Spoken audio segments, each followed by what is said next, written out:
the third and final part of this lesson on point slope, we are going to be writing an equation in point slope form when we're given a table. All right, so we're going to determine the slope by looking at the table. Remember, it's rise over run. It's your y change. So your change in y, that would be your rise, over your change in x. So it looks like number of pretzels purchased compared to amount of money spent. Looks like my change in y, or my rise, I'm going up by 50 cents each time, over and over and over again. So my slope, again, is going to be rise over run. So it looks like I'm rising by $0.5, so 50 cents, over my run. How much are my x's changing? I went from 1 to 2, 2 to 3, 3 to 4. So it looks like I'm just going up by 1. Or 1/2 over 1 is the same thing as 1/2. Okay. So my slope, 1/2. So to get the slope from the table, like I said, change in y over change in x.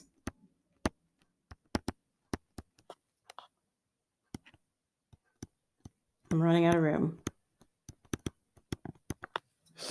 Select a point from the table. So any point you want. I'm going to go with, let's say, how about 2, 1, because those are whole numbers, or 4, 2.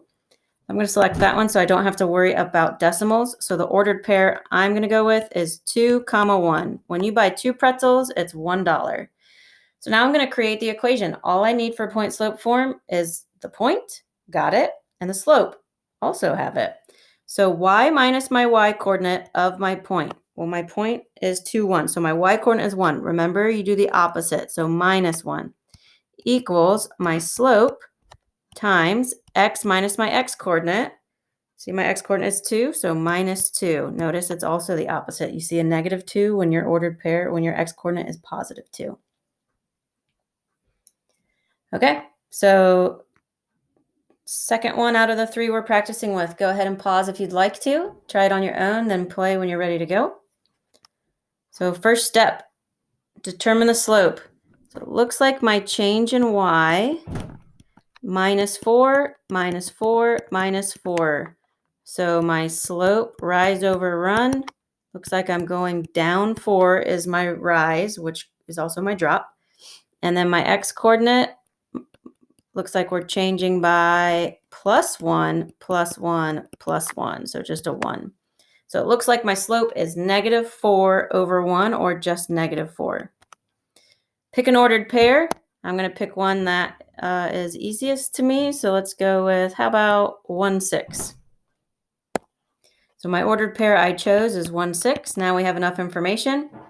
Y minus my y coordinate, so -6, equals my slope times x minus my x coordinate. Notice again, you see that your ordered pair is a +1, +6, and in my equation, you see a -1 and a -6. Okay, I'm going to pause here for a second, and I want you guys to take a look at something. I'm going to erase the point that I chose, and I'm going to choose a new one, 0, 10. I'm going to use this one, and watch what happens. So if my point is 0, 10, I should probably erase this part too. Let's go with 0, 10. We have not talked about 0 being one of my coordinates. Y minus my y coordinate, which would be 10,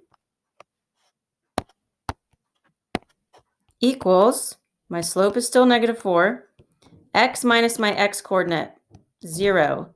Now that's fine if you leave it like that, but you don't actually have to have a 0 there. You could rewrite it like y minus 10 equals -4 times x minus 0 is just x, so -4x.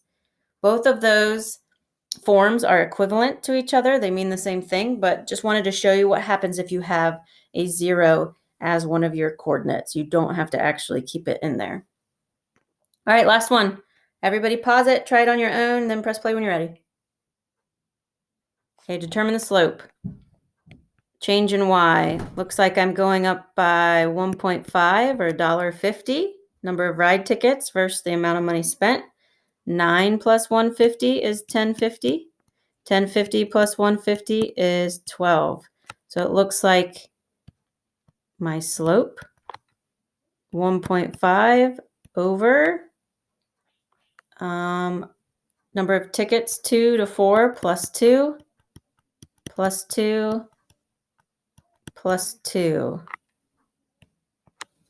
All right, so how could we figure this out?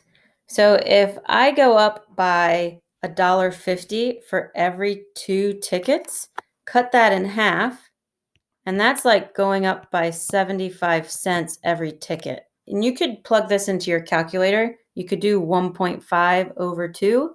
See what it gives you. It'll give you 0.75. Remember that Desmos feature that can turn it into a fraction, and that is 3/4. So my slope is 3/4. That's a challenging one. Pick an ordered pair. I don't want to do a decimal, so let's go with 4/9. 4, 9. Here we go. Y minus my y coordinate, 9, equals slope times x minus my x coordinate, 4. There we go.